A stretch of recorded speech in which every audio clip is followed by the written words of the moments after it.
just like I knew about the Strait, that it would be a weapon, which I predicted a long time ago, predicted all of this stuff. You guys were very generous in that. I predicted all of it. I predicted Osama bin Laden would knock out the World Trade Center. I made that prediction a year before he did it. I said, you better get him. He's a bad guy. I watched him be interviewed one time, and I said, that's a bad guy. You better get him. 1 year before, exactly. I wrote it in a book. You can even check. About a year before the World Trade Center then came down, President Clinton actually had a shot at him, and he didn't take it, unfortunately. I'm not blaming him for that, but he didn't take it.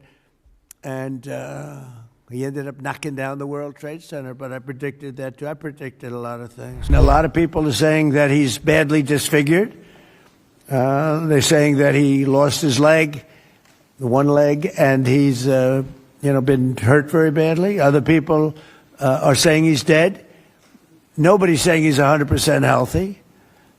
And he hasn't spoken, because the Ayatollah would sit and he'd spew hate from a form of a throne. Not as nice as a throne. I like the English throne much better. But it was a fancy chair. But he'd spew hate from his chair. But you'd see him a lot, right? This one we haven't seen at all. So that could be for a lot of different reasons. We don't know, Peter, if he's dead or not.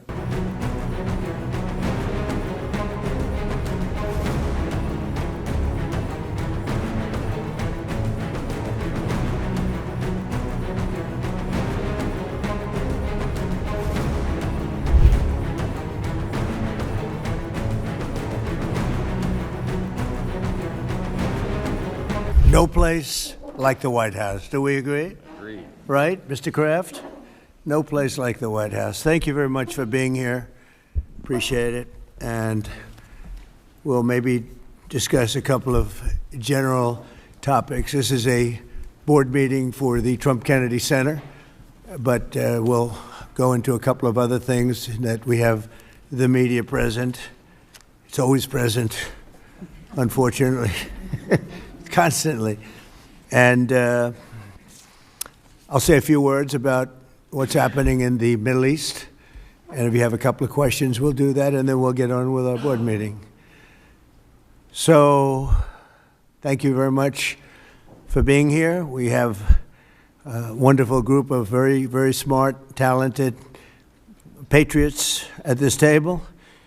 Our powerful military campaign to end the threats posed by the Iranian regime continued in full force over the past few days. They have been literally obliterated. The Air Force is gone. The Navy is gone. Many, many ships have been sunk. They're warfighting ships, but I guess they didn't know how to use them. And anti-aircraft is decimated, their radar is gone, and their leaders are gone. Other than that, they're doing quite well. They've been a terror for 47 years, and now I guess the world, through the United States, with the help of Israel, is doing what should have been done many years ago. Should have been done many years ago. Since the beginning of the conflict, we've struck more than 7,000 targets across Iran, and these have been mostly commercial and military targets. We've achieved a 90% reduction in their ballistic missile launches and a 95% reduction in drone attacks. The missiles are trickling in now at very low levels because they don't have too many missiles left. We've also attacked the manufacturing plants, where the places where they manufacture the missiles and the drones, and that's going on today. We just hit 3 of them today. And it's getting very hard for them to manufacture. More than 100 Iranian naval vessels have been sunk or destroyed over the last week and a half. That has to be some kind of a record. Additional strikes continue to launch from all directions every single hour. And as you know, we attacked Kharg Island and knocked it literally destroyed everything on the island except for the area where the oil is. I call it the pipes. We left the pipes. We didn't want to do that, but that we will do that. We can do that on 5 minutes notice. It'll be over. But for purposes of someday rebuilding that country, I guess we did the right thing. But it may not stay that way. Just one simple word, and the pipes will be gone too, but it'll take a long time to rebuild that. We are aggressively dismantling Iran's defense industrial base, and ability to rebuild its missiles and drone capability is getting down to close to zero. And we're hammering their capacity to threaten commercial shipping in the Strait of Hormuz, with more than 30 mine-laying ships destroyed. We hit, to the best of our knowledge, all of their mine-laying ships. Now they can put them on other types of ships, I guess, and drop them in. But we don't know that any have even been dropped in. We're not sure that any have been. That's a big negative for them if they do it. It's a form of suicide. But we don't know that they have dropped any in. But we've hit all 30 of their ships and destroyed them. They're all at the bottom of the sea. We strongly encourage other nations whose economies depend on the Strait far more than ours. You know, we get less than 1% of our oil from the Strait, and some countries get much more. Japan gets 95%, China gets 90%. Many of the Europeans get quite a bit. South Korea gets 35%. So we want them to come and help us with the Strait. We have it in very good shape. The countries, I said, we've already taken care of Iran, but now, because of the fact that literally a single terrorist can put something in the water or shoot something or shoot a missile, a small missile, and it's fairly close range because it is a tight area, and which is one of the reasons they've always used that as a weapon. Iran has always used that as an economic weapon. And it's not going to be able to be used very long. Numerous countries have told me they're on the way. Some are very enthusiastic about it, and some aren't. Some are countries that we've helped for many, many years. We've protected them from horrible outside sources, and they weren't that enthusiastic. And the level of enthusiasm matters to me. We have some countries where we have 45,000 soldiers, great soldiers, protecting them from harm's way. And we have done a great job. And when we want to know, do you have any minesweepers? Well, would rather not get involved, sir. I said, for 40 years we're protecting you, and you don't want to get involved in something that is very minor. Very few shots going to be taken because they don't have many shots left. But they said, we'd rather not get involved. I just want the fake news media and everybody else to remember that that was said, because I've been a big critic of all of the protecting of countries, because I know that we'll protect them. And if we ever needed help, they won't be there for us. I've just known that for a long period of time, just like I knew about the Strait, that it would be a weapon, which I predicted a long time ago. Predicted all of this stuff. You guys were very generous in that. I predicted all of it. I predicted Osama bin Laden would knock out the World Trade Center. I made that prediction a year before he did it. I said, you better get him. He's a bad guy. I watched him be interviewed one time, and I said, that's a bad guy. You better get him. 1 year before, exactly. I wrote it in a book. You can even check. About a year before the World Trade Center then came down, President Clinton actually had a shot at him, and he didn't take it, unfortunately. I'm not blaming him for that, but he didn't take it. And he ended up knocking down the World Trade Center, but I predicted that too. I predicted a lot of things. We strongly encourage other nations whose economies depend on the Strait for blood. I mean, these people literally need it. 95% of their energy or their oil comes out of the Strait, and they should be in here very happily helping us. And it's incredible. We have such we're number one in oil by double now. We drill, baby, drill. We're double any other nation, and it's going to be soon triple any other nation, and that doesn't include Venezuela, who's been great. By the way, the relationship with Venezuela has been fantastic. Millions, literally millions of barrels of oil are being taken out, and it's been a great help, and it's been to their great benefit. The president has done a really good job.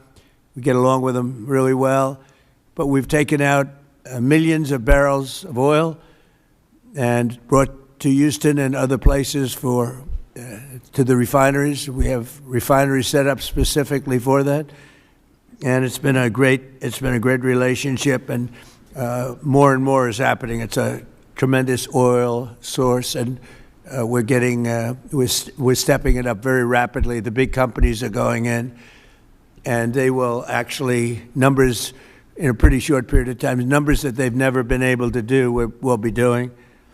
There's a lot of oil under that land. We strongly encourage the other nations to get involved with us and get involved quickly and with great enthusiasm.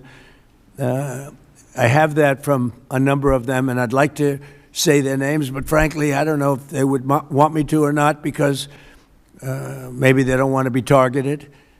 But I say, wouldn't matter if you're targeted or not, because this is a paper tiger that we're dealing with now. It wasn't a paper tiger 2 weeks ago. It's a paper tiger now. So now we're going to get down to the reason. We'll take a couple of questions in a moment, but we're going to get down to the reason we're here today. Actually, this was set up a long time ago. It's the Trump Kennedy Center. Over the past year, we've made incredible strides to restore the true purpose and prestige of this revered institution. Together, we're going to ensure it remains the finest performing arts facility of its kind anywhere in the world. And I don't know that it ever really reached that stage, but it will over a period of time. We're rebuilding it. It's in very, very bad condition. It's been it's been somewhat of a disaster, to be honest with you. It's been let go to hell. That's what they've done. They did a poor job. They spent money in the wrong places. They built some theaters underneath that nobody uses, little ones, tiny theaters that cost $300 million. And the money was spent incorrectly, wrong. We're dealing with some networks on the possibility of renting those little theaters. Nobody's going to use them. They want the big halls. The halls are going to be incredible. They're in bad shape, but when they're completed, the bones are potentially something that could be unbelievable. So I want to, before we begin, I want to thank Rick Grinnell. He's been a friend of mine for a long time. He's been unbelievable. He was the ambassador, as you know, to Germany. There was no happier woman in the world than Angela Merkel. Angela. She called me, "Thank you, sir, thank you." Although she liked Rick a lot, there was nobody happier that he was no longer going to be the ambassador to Germany. He was difficult for them. He was not your typical ambassador. He was the opposite. He would do what was best for the United States, not for Germany. And I want to tell you, he did a great job. So good that I put him in charge of a thing called intelligence. And something he didn't really want to do, but he did it, and he did it incredibly well. There were a lot of leakers. He found out the leakers. And when he didn't find out who the leaker was in a certain area, he fired everybody. And he went into one room where there was leaks coming out. These are long-term problems that these various places have had. And he said, "Who's the one that leaked this?" And they wouldn't admit it, so he fired the whole room.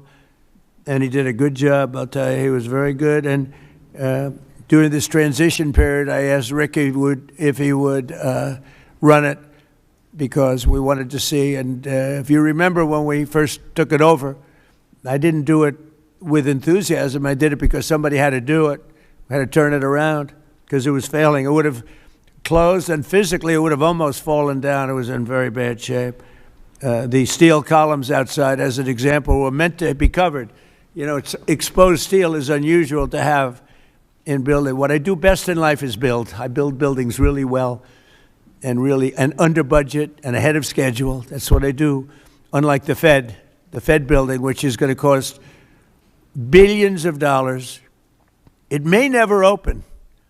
I mean, right now, we have a wonderful Kevin, a wonderful new head of the Fed coming in. I don't know if he'll ever be able to occupy this complex. It was destroyed by Jerome, too late, Powell. I call him too late because he's always too late with interest. Should cut interest rates. He should cut them right now. They should have a special meeting.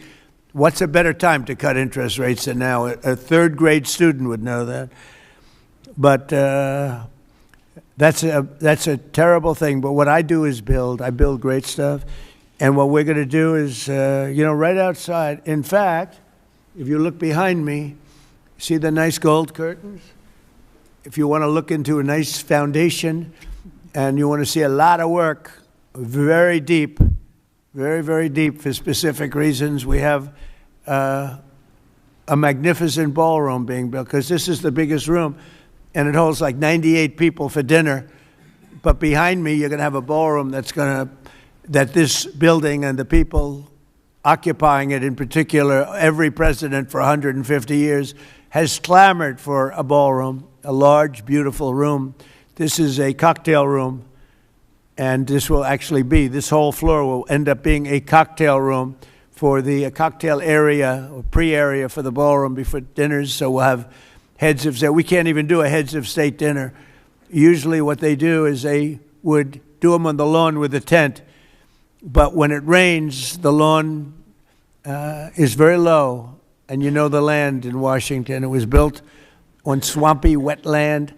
And when it rains and you have the king of Saudi Arabia, we have, as an example, the king of the UK, I would say king of England, who's a great guy. He's coming in very soon.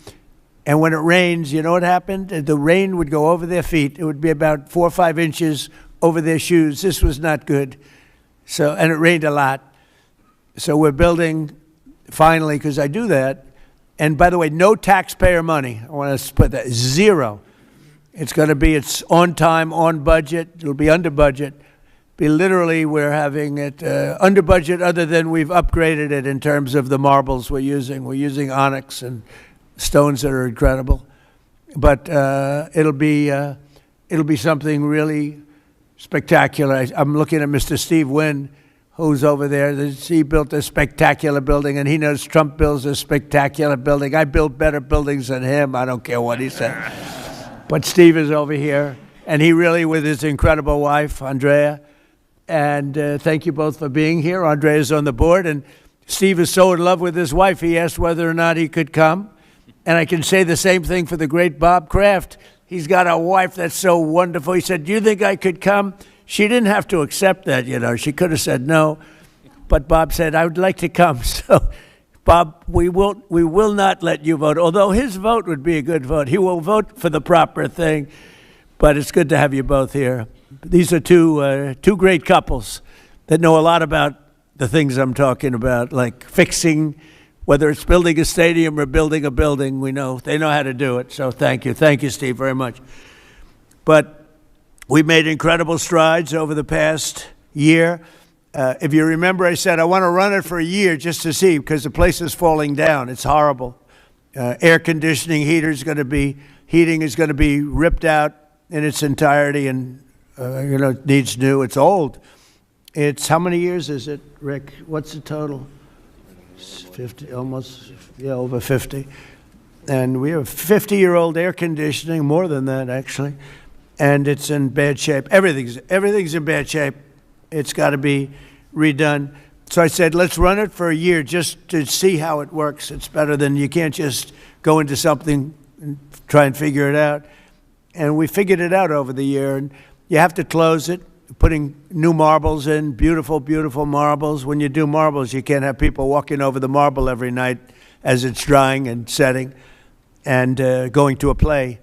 So we thought the best way, what I know best in the world is construction. The best way to do it is close it, do it properly, and reopen it, have a grand reopening. And when it's finished, it's going to be far better than it was when it was originally built. When it was originally built, it was good. It has one thing that's very good. It has great sound. I think there's a lot of luck in sound. You have some of the big opera houses. I don't want to get involved with saying which one, but in New York, as an example, where the acoustics were never good, and they've ripped it apart 4 times and rebuilt it, and it was never good. The good thing about the Kennedy Center, the acoustics are good, and they'll only be enhanced based on what we're doing. A lot of it has to do with the stones and the stones you use, the marbles you use, etc. Over the past year, we've made incredible strides to restore the true purpose and prestige that this building will soon gain, I think, at a higher level than it had before. Together, we're going to ensure it remains the finest and will become the finest performing arts facility anywhere in the world. It's got the location, and it will have the building. It's got good bones. It's got good structure. Again, they wanted to originally cover the exposed steel. It was painted a cheap gold, and we turned it into a very expensively painted white, very heavy coat of very powerful white paint meant for steel, exposed steel. A very different kind of paint, but it's almost like putting a stone over the top of it. And the color is white, shiny white, and it looks, a lot of people have commented, it looks so much better.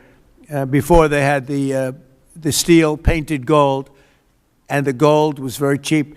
There's actually never been a paint that's made that will look like gold. Steve will tell you that. You either gold leaf it or use real gold bullion, or you use a different color, Steve. Nobody's ever been able to make a gold paint that looks real. A little minor thing for the media. I'm sure you're thrilled with hearing that.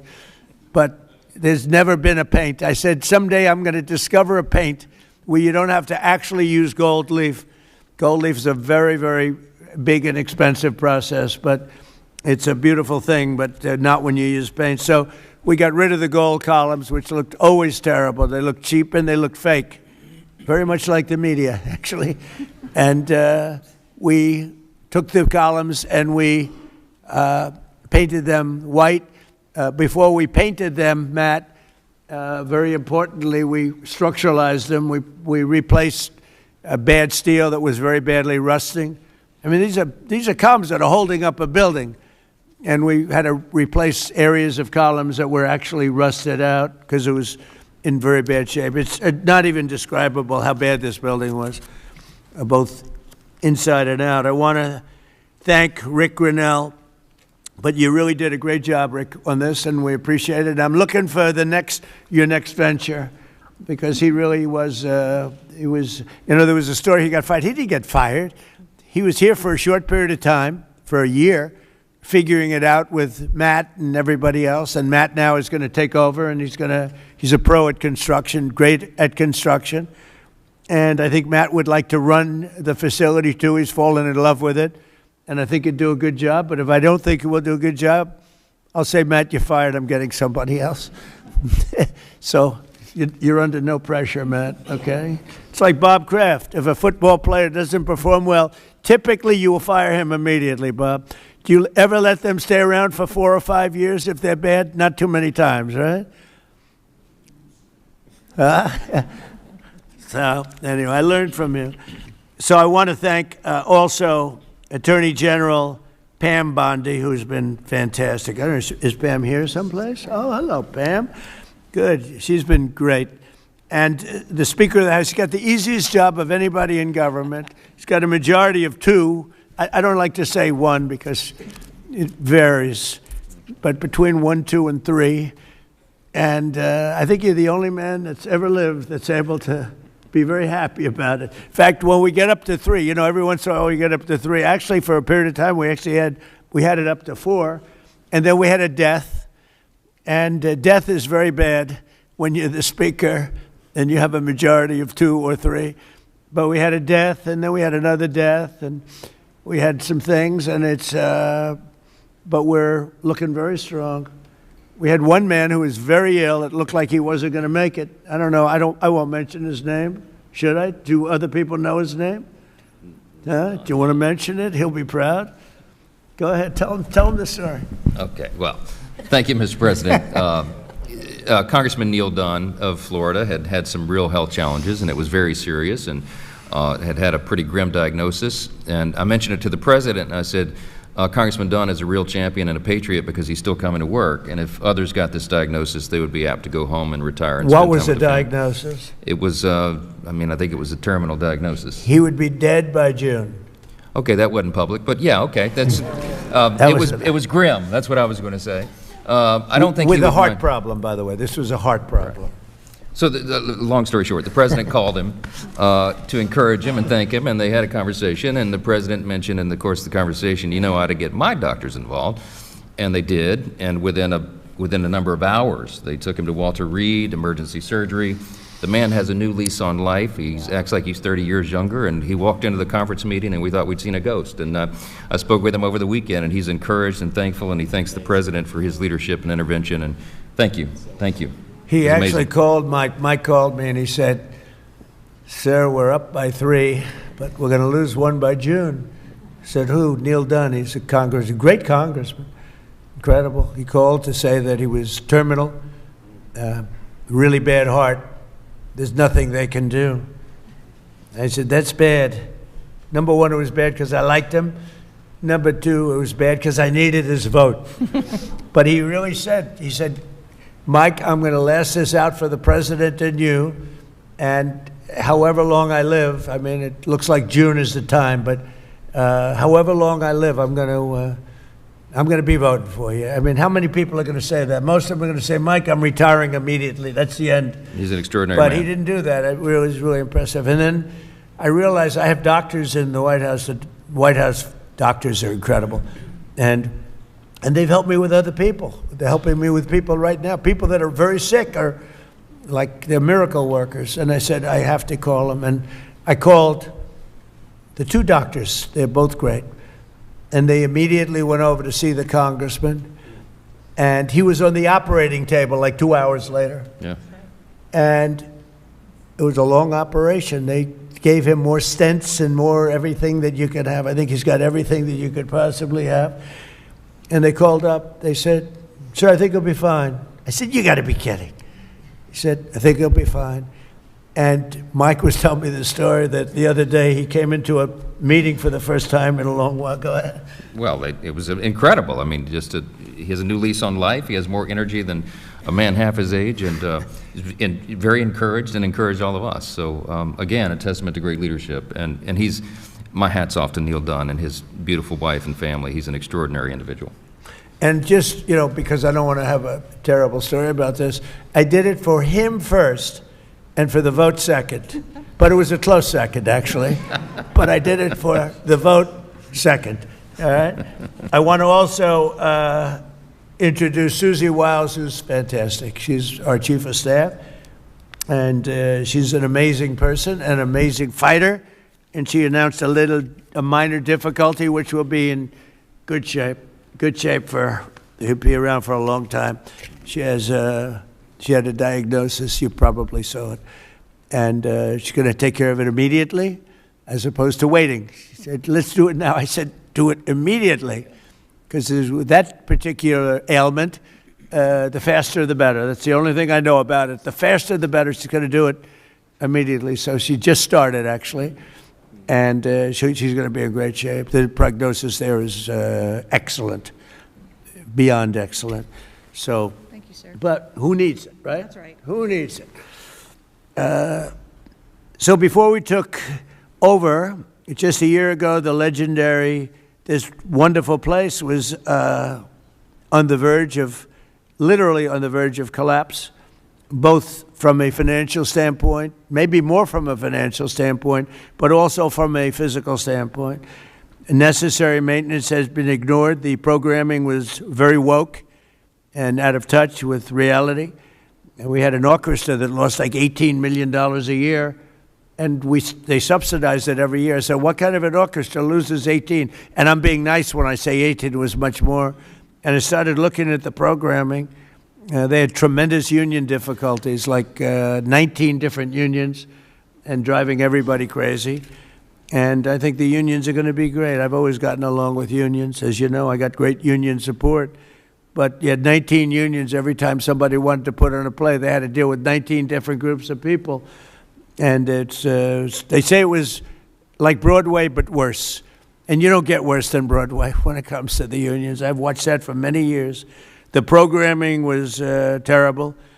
And they had a budget deficit of about $26 million minimum, owed a lot of money, were out borrowing money, which is a lot of people don't understand. So under the leadership of this exceptionally talented and rich board, it's a very rich board, not everybody, but most of you are loaded. Ike Perlmutter's got so much money. Look at Ike Perlmutter. He ended up being the largest owner of Disney. Started with, was it $100 or less? It was a little less, Ike, right? He didn't speak English, and he became the largest owner of Disney, right? But then they went woke and he sold the stock. He didn't like Mickey Mouse being woke, right, Ike? But he's one of the most brilliant business people. Thank you, Ike. It's great. And Lori, thank you very much for being here. So I think it's Lori that's on the board, though, right, Lori? What's with these husbands? All the husbands are traveling. I think it's the White House. I got all the husbands with the wives. That's never happened. Boy, oh boy, what great relationships. My wife is going to have to speak to me. This is pretty good. The biggest guys in the country travel with their wives to come to a meeting. But it has something to do with the White House, right, Ike? Right? You don't want to see me. You want to see the White House because it's a special building. But thank you. And congratulations on an amazing career. Most people don't know Ike Perlmutter. Isidore Perlmutter. And started with nothing and built a vast fortune just by deal after deal. Did you ever have a bad deal, Ike? Which was that? Don't tell. See how honest he is? Most people would say no. He says one, and it couldn't have been very bad. Great to have you. So under the leadership of this board, which is, as you see, incredible, we're achieving a very dramatic and quick turnaround. We got rid of all of the DEI. Some of the news media loves DEI, but we got rid of it. Maybe you're right. Brought back patriotic and family-friendly programming, and last year we raised over $130 million to keep this place going. Otherwise, it would have been closed. The building, let's call it the Kennedy Center from that time, was losing so much money it could not have stayed alive if we didn't come in as a group of people and a lot of wealthy people that made a lot of contributions. So with the Trump Kennedy Center honors alone, we raised this year a record $23 million, which was double what they had ever done before, $23 million. There's still much to do. The previous management left us a facility in very bad condition. Abysmal is the word, and everything from busting pipes and leaks to serious electrical and structural problems. And some of it we fixed, but most of it we're saving for during the construction period because we'll do a much better job of it that way. Major renovations are required to keep the facility functional, and that'll start right after July 4th. We're going to have a little bit of a celebration, not a big deal, but a little bit of a celebration on July 4th. We'll have a little party, and then after that we close and we start construction. We're fully financed. As I announced in February, after a one-year review based on input from highly respected experts and subject to board approval today, we determined, it's a little late for the board because we've already announced it, but these are minor details, but I think everybody agrees. But subject to board approval, we determined that the fastest way to bring the Trump Kennedy Center to the highest level of success, beauty, and grandeur is to cease the entertainment operations for a 2-year period of time as we complete high-quality, really high-quality construction. We've already purchased seating, as an example. We've already purchased a lot of the marbles and some of the things that are hard to get. Getting quality marble is very hard. It takes a long time. It comes from areas where it takes a long time to mine, and we're getting some of the best things you can. The marble is going to be incredible. The seats that we have, the seating is the highest level. Everything is the highest level. So this temporary closure will enable us to complete the work much faster and much higher quality. As an example, it's hard to show Shakespeare when you don't have any seats. As the seats are being changed, it's not exactly a great experience for people. So the right way to do it is just close it and fix it and open it. We'll begin right after, as I said, July 4th celebration. And thanks to the great, big, beautiful bill, we are fully funded, ready to go.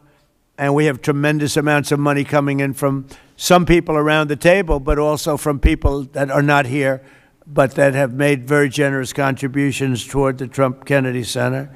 People that have never given to it before and would never have given it except I asked them to give. So, Rick, I thank you very much for the job that you've done, and I'm delighted that you really are. You did a great job. It was a little rough with a couple of the people, but that's okay. They've survived. Some of the artists, they took a pounding from Rick. It's almost like this guy right over here, Anthony. He knows what it is to pound people, right, Ike? Anthony knows. Anthony's another great. You're not on the board either, Anthony. You're here with your wife? Oh, what's going on here? The most successful people, they're all here with their wives. I'm looking around. Wow, that's impressive. Anthony's another one. He started off with one truck. He had one truck 45 years ago. He ended up with 4,000 trucks, and he sold his company for billions of dollars. And you're here, Anthony? He's a member of one of my clubs, and all he has is cash. He said, I have a big problem, sir. What? I don't know how to invest my cash. Most people have a problem. They don't have any cash, right? Anyway, thank you, Anthony. You're the greatest.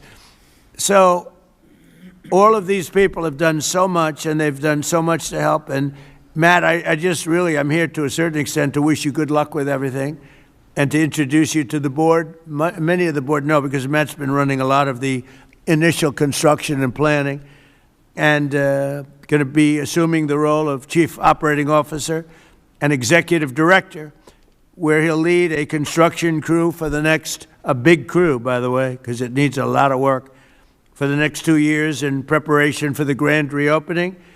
And I think it's going to be something that's going to be very, very special. We're doing a lot of special things. We have a lot of things happening. We have at the front of the White House on June 14th, you probably read, UFC is going to be here. Dana White, the great Dana White, he's building literally a stadium, a 5,000-seat arena right outside the front door of the White House. And they're going to have about 100,000 people in the park right across the street, where he's building, I believe, 8 massive screens for people to watch, all free, for people to watch. It's June 14th, happens to be my birthday, and that was only by happenstance. It was not planned that way, but it's a Sunday night, which they never did. Sunday night's super prime time. It's going to be broadcast on CBS, which is the Ellison family, 2 great people. Great people. It's a great family. And it's going to be a tremendous event. And we have Roger Penske is going to have IndyCar here. We're going to have a race around the Capitol. That's going to be in August. So we have that. And we have a tremendous number of things. We have the Olympics, we have the World Cup, and we have the 250. And as you know, I was responsible for getting the Olympics. Actually, Bob Kraft helped me. And he helped me with the World Cup, too. You were very good. Who could be better, right? But he helped with the Olympics and the World Cup. But we have the Olympics coming. I was responsible for that, right, Bob? We have the World Cup coming right now, and I was responsible for that. Then we had a rigged election, and because of that, I was always very upset. When I got the Olympics, I said I won't be president because it was last term if I went by the normal progression. And then I said, well, let's see what happens. And then they rigged the election, and I said, let's do it again. And we won in a landslide. And I came back, and I ended up with the Olympics and the World Cup. Somebody said, did you do that on purpose? So I claimed the Olympics, and I claimed the World Cup because I did get both. And then I tried to claim 250-year celebration. I said, I got that. They said, no, you didn't. That one you didn't get. They're giving me no credit for that one, Mr. Speaker. I couldn't. So I gave up on that one quickly. That wasn't working. It wasn't working. But I just want to thank everybody. This board has been incredible, and it's really nice. What we're going to do is we could take a few questions from the press, and then after that we'll have our meeting, and we have a little lunch for the board. So we'll have a little bit of a lunch, and it's an honor to have you all here. It's so many of you, Jimmy, so many of you are friends. It's a great honor to have you here, and we're going to do a great job with the Trump Kennedy Center. Okay, yes, please, CNN. Hey. Thank you, Mr. President. I'm not CNN, I'm Daily Wire, but thank you Go for ahead. the question. Numerous countries have told me they are on their way. Can you give us a hint what they are, what that entails, how soon they might be there? You mean who are the countries? Yes, sir. I'd rather not say yet, but we'll be announcing Marco Rubio and the various people that are doing that will be announcing. And I have to tell you, we have some that are really enthusiastic. They're coming already. They've already started to get there. It takes a little while to get there. It's like, in some cases, you have to travel an ocean. So it doesn't go that fast, but it'll go fast. And we have some that are fairly local that are doing it. But we'll give you a list. Some are very enthusiastic, and some are less than enthusiastic. And I assume some will not do it. I think we have one or two that will not do it that we've been protecting for about 40 years at, tens of billions of dollars, Mr. Speaker. So I'll be reporting that to you in the House and the Senate, and I'll say, why are we protecting countries that don't protect us? And I've always felt that was a weakness of NATO. We were going to protect them, but I always said, when in need, they won't protect us. Now, this isn't need. Need would be one of the big boys. But I will say that we built the greatest military in the world, and we protect people. And if we need their mine boats, or if we need anything, any piece of apparatus that they may have because of a situation that they have, they should be jumping to help us, because we've helped them for years stay out of wars. Yeah, please. Thank you very much, Mr. President. Can you tell us if you have spoken with French President Macron about the coalition to reopen the Strait of Hormuz? Have you been speaking with the French President? What does that mean? Have you been speaking with the French President Macron about the coalition to reopen the Strait of Hormuz? Yeah, I have spoken to him. He's been, on a scale of 0 to 10, I'd say he's been an 8. Not perfect, but it's France. Are you We don't expect perfect. Are you confident that France will help with the reopening of Strait of Hormuz? Yeah, I mean, sure. I think he's going to help. I mean, I'll let you know. I spoke to him yesterday. I don't do a hard sell on them, because my attitude is we don't need anybody. We're the strongest nation in the world. We have the strongest military by far in the world. We don't need them. But it's interesting. I'm almost doing it in some cases, not because we need them, but because I want to find out how they react. Because I've been saying for years that if we ever did need them, they won't be there. Not all of them, but they won't be there. I was very surprised with the United Kingdom, because the United Kingdom, 2 weeks ago, I said, why don't you send some ships over? And he really didn't want to do it. I said, you don't want to do it. We've been with you. You're our oldest ally. And we spend a lot of money on, NATO and all of these things to protect you. I mean, we're protecting them. We're working with them on Ukraine. Ukraine's thousands of miles away, separated by a vast ocean. We don't have to do that, but we did it. Well, Biden did it. I mean, I have to be honest with you. Biden got taken to the cleaners. But we worked with them in Ukraine. We don't need to work with them in Ukraine.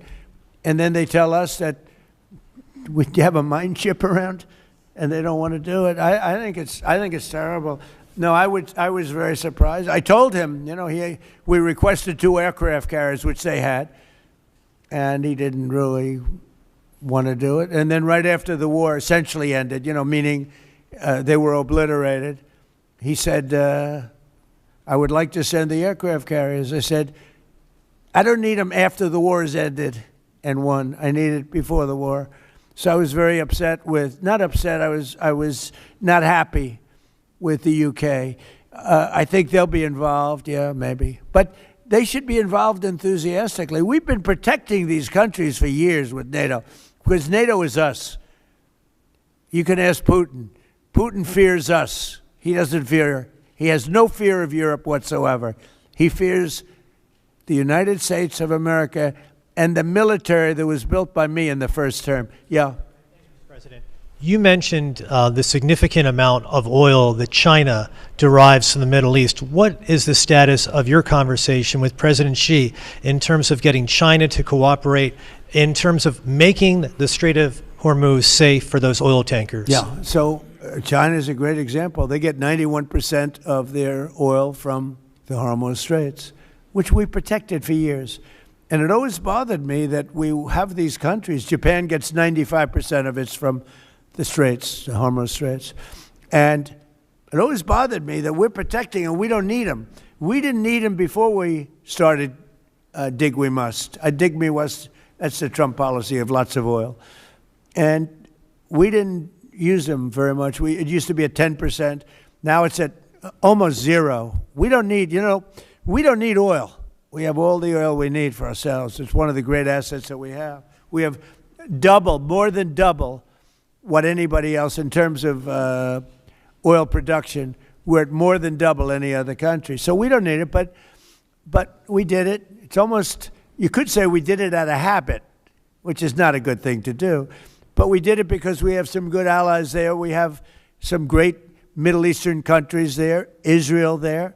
So we did it for a lot of reasons. But it always amazed me that we did it. We never asked for reimbursement. And it was really there to serve other countries, not us. And by the way, we have the Sugar King. Same story. Look at that. Alfie von Hool. Alfie, thank you both very much. Huh? Pepe. That's Pepe, yeah. Pepe. Hi, Pepe. How are you? How are you? Is Alfie in the backstage? Huh? Is he sitting back there waiting for you? No? You doing all right? Pepe is a great friend of all of ours, I think, in the room. Tremendous. And we appreciate you being here. Great to have you. Thank you. Mr. President, honored. That's great. Both of you. Thank you very much. So go ahead, please. Mr. President, you've said that Iran does want to make a deal. Now, into the third week of this bombing campaign, what would that deal look like? What are the ask that you're making of the government? They want to make a deal. They're talking to our people. I don't know if they say that to you. Maybe they do, maybe they don't. Don't forget, they are a country that for years, I didn't know this until recently, they're a country based on disinformation. And now they're using disinformation plus AI. And that's a terrible situation. That's a terrible situation. They showed all sorts of things happening in the last 2 weeks that never happened. Between their kamikaze boats that don't exist, between blowing up the aircraft carrier, one of the great ships in the world, the Abraham Lincoln, on fire. They showed it on fire. I called the general. I said, General, what's with the Abraham Lincoln? It looks like it's burning down. No, it's not burning down. Not a bullet was ever fired at it, sir. They know better. I said, this is my first glimpse of AI and what they've done with it. They showed buildings in Tel Aviv burning to the ground, high-rises burning. They showed buildings in Qatar. They showed buildings in Saudi Arabia burning, and they weren't burning. They weren't hit. It was all AI-based. Terrible. It's terrible. And I think that's the only thing they do well. They're negotiating, and we always talk. When, somebody said, well, would you talk? Why would you even talk to them? I talk to everybody because sometimes good things come out of it. But I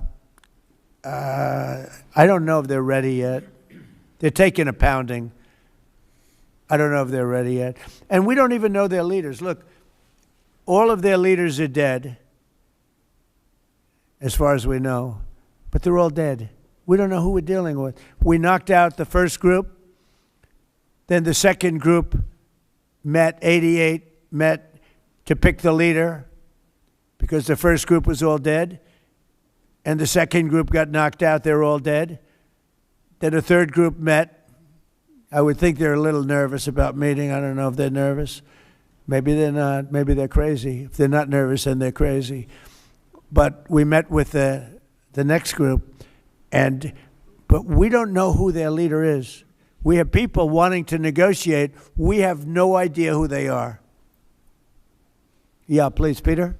Thanks, President Trump. What are your advisors telling you about the Ayatollah's son, the new supreme leader? What are they telling you Well, about it's him? not only them, it's you people. I mean, a lot of people are saying that he's badly disfigured. They're saying that he lost his leg, the one leg, and he's been hurt very badly. Other people are saying he's dead. Nobody's saying he's 100% healthy. And he hasn't spoken because the Ayatollah would sit and he'd spew hate from a form of a throne. Not as nice as a throne. I like the English throne much better. But it was a fancy chair. But he'd spew hate from his chair. But you'd see him a lot, right? This one we haven't seen at all. So that could be for a lot of different reasons. We don't know, Peter, if he's dead or not. Now that you've announced... I will say this, nobody's seen him, which is unusual. Something else. Now that you've announced that the U.S. has destroyed all of Iran's mine-laying ships, why can't the U.S. just immediately reopen the Strait of Hormuz? Well, we could, but it takes two to tango. We have to get people to take their billion-dollar ship and drive it up. If when Pepe has his big sugar ships coming around and they cost $1 billion, and we say, I think it's okay now, Pepe, take your ship, drive it through the Strait of Hormuz. He may say, let me wait a little while, because it takes ship owners, and these ships are very expensive. They can cost up to $2 billion. So they don't want to take a chance that, gee, I think you'll be okay. They got to know it. So they don't have to set, we don't know if they even set any mines. But the thought that they may have is enough to keep people from saying, we don't need it. Now, we are pounding that area, that coast, as you know, left side. We're pounding it, like really pounding it hard. And again, they may have no mine set. We hit every one of their mine droppers. They call it the mine layers, right? The ships. They're pretty sophisticated ships. Every one of them is gone. But it only takes one. So it's a little unfair. You win a war, but they have no right to be doing what they're doing. But we're hitting them very hard. And today is a big day. We're pounding a certain area that has very much to do with the strait. And I think we'll get it going very soon. In addition, we do have other nations coming in. You need people to watch and people to see. We have other nations coming in. Yes, please. If the United States is working to secure the Strait of Hormuz for the benefit of other countries like China, and our allies aren't yet stepping up to your standard, is the United States getting back to being the world's policeman? Look, the United States should not be very much involved. They can on a certain basis. They've been doing it for a long time. But I've always said, if you look back years ago, I said, why aren't we being reimbursed? These are the richest countries in the world. Why aren't we being reimbursed for maintaining the Hormuz Strait? And why aren't we being reimbursed for that? I've said that for years. You can go back. They reported on it yesterday. I've been saying a lot of things about the straits. Number one, I said it's the one advantage they have, but that's a suicidal advantage because they kill themselves more than they kill the rest of the world. And there are things you can do with time. There are other things you can do, but I think we're going to have the situation straightened out pretty quickly, and I think we're going to have some good help, and I think we're going to be disappointed in some nations too. And I'll let you know who those nations are. One of your advisors, David Sachs, said the other week that the U.S. should, quote, declare victory and get out of the Iran war. Yeah, he also warned that if the conflict escalates, Israel may contemplate the use of a nuclear weapon. Has he shared that assessment with you? No, yes. And Israel wouldn't do that. Israel would never do that. And, there's a theory.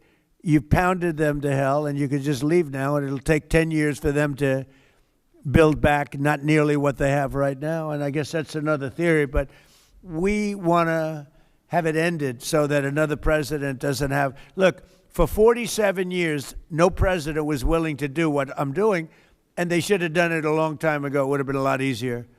There's no president that wanted to do it, and yet every president knew. I've spoken to a certain president, who I like, actually, a past president, former president. He said, I wish I did it.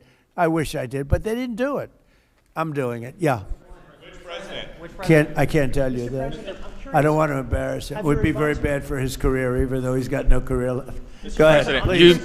you mentioned. How about the man right Thank you, sir. Mr. President, you mentioned that you're not entirely sure who you're dealing with, who the leadership is in Iran. Do you see a viable opposition movement still in that country following all of the protests that we had seen before the airstrikes and kind of an opposition movement that could become a viable leader in Iran? Well, the biggest problem, and you know, we have brave people in this room, but the biggest problem that I see is that, you know, they put out a warning, and we have the warning. We get everything they get.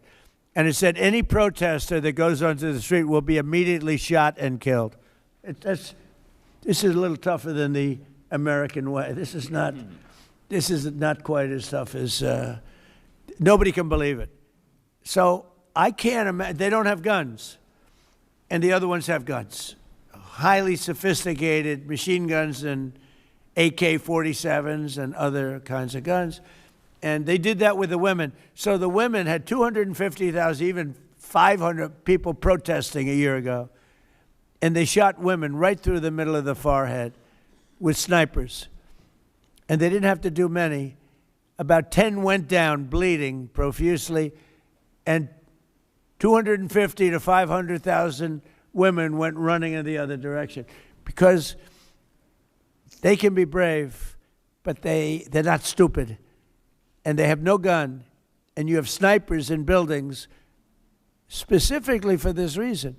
So a woman goes down falling, bleeding from the head, and it doesn't take long for that to spread. And when that spreads, that crowd dispenses. And nobody else has been able to do that to the extent that these people are violent. They killed a minimum 2 weeks ago, 32,000 people. So, and they put out actually a notice 2 days ago, if you protest, you will be shot and killed. So, I don't know. I would say Mike Johnson's the only person I know who has the courage to go out in that kind of an atmosphere. I don't think so. Right? Yeah. Have your advisors told you anything in terms of how long we can expect gas prices as high as they are right now? I don't need advisors to tell me that. I know what it is. You know, the Prime Minister of UK, United Kingdom, yesterday told me, I'm meeting with my team to make a determination. I said, you don't need to meet it with the team. You're the Prime Minister. You can make your own. Why do you have to meet with your team to find out whether or not you're going to send some minesweepers to us or to send some boats? I said, you don't have to meet with your team. It's the same thing here. I can tell you that when this is over, oil prices are going to go down very, very rapidly. So is inflation, so is everything else. But frankly, much more important than short-term, even long-term oil prices, you can't let the most violent, vicious country in the last 50 years have a nuclear weapon, because the Middle East will be gone. Israel will go first, without question, and they'll certainly take a shot at us before we get our act together and say we got to take them out. You can't let Iran, who's truly a nation of great terror and power. Look what happened in the last 2 weeks. They weren't supposed to go after all these other countries in the Middle East. Those missiles were set to go after them. So they hit Qatar, Saudi Arabia, UAE, Bahrain, Kuwait. Nobody expected that. We were shocked. And the other one, you know, they fought back. They could have yielded. But think of it, if we weren't around, they had tremendous power. They had thousands of missiles, most of which we've terminated.